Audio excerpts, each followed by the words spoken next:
ఈరోజు నంద్యాల జిల్లా కొలిగుల మండలం అంకిరెడ్డిపల్లె గ్రామంలో జిల్లా పరిషత్ పాఠశాలలో ఒడ్డెర ముఖ్య కార్యకర్తల సమావేశం ఏర్పాటు చేయడం జరిగింది. ఈ కార్యక్రమానికి అధ్యక్షత మన సుధాకర్ గారు ఉన్నారు. అదేవిధంగా మన ఒడ్డెర సంఘం నాయకులు పెద్దలు కార్యకర్తలు ఉన్నారు. దీనికి కార్యక్రమానికి అఖిల భారత ఒడ్డెర జాతీయ కార్యదర్శి శిల్పి సుబ్బరాయుడు అనే నేను ఒడ్డెర సమస్యల కోసం మన హక్కుల కోసం ఈ సమావేశంలో తెలుసుకున్నామని వచ్చినాము. కానీ ఈ గ్రామంలో ఒడ్డెర కులస్తులు దాదాపుగా 500 కుటుంబాలు ఉన్నాయి. ఈ కుటుంబాలందరూ కూడా నాపరే గనుల్లో జీవనం గడుపుతున్నారు. ఎవరే కానీ దీంట్లో ధనవంతులు లేరు, అంత కష్టాలు చేసుకొని గడుపుతున్నారు. తరతరాల నుంచి ఈ మైనింగ్లో అనుభవంలో ఉన్నాం. కానీ మనకు ప్రభుత్వాలు మారినాయి కానీ ఒడ్డెర జీవితాలు మారడం లేదు.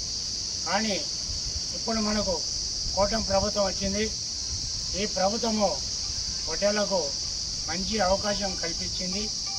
అన్ని పథకాలలో ఒడ్డెలు కూడా ముందుకు రావాలని, అభివృద్ధిలోకి ఉంటే వీళ్ళు కూడా స్థాయిలో వీళ్ళు కూడా ఉంటే బాగుంటుందని చెప్పి ప్రధానమంత్రి మోడీ గారు, రాష్ట్ర ముఖ్యమంత్రి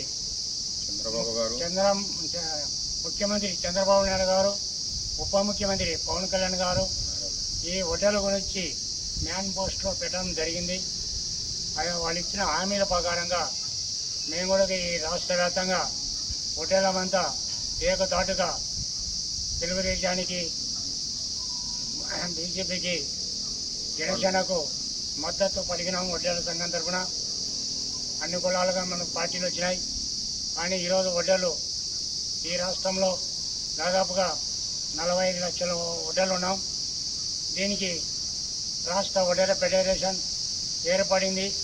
ఈ ఫెడరేషన్ కింద మాకు 1000 కోట్లు కేటాయించాలని, ఆ ఫెడరేషన్ కింద ప్రతి గ్రామంలోనూ ఒక్కొక్క సొసైటీ ఏర్పాటు చేసుకున్నారు.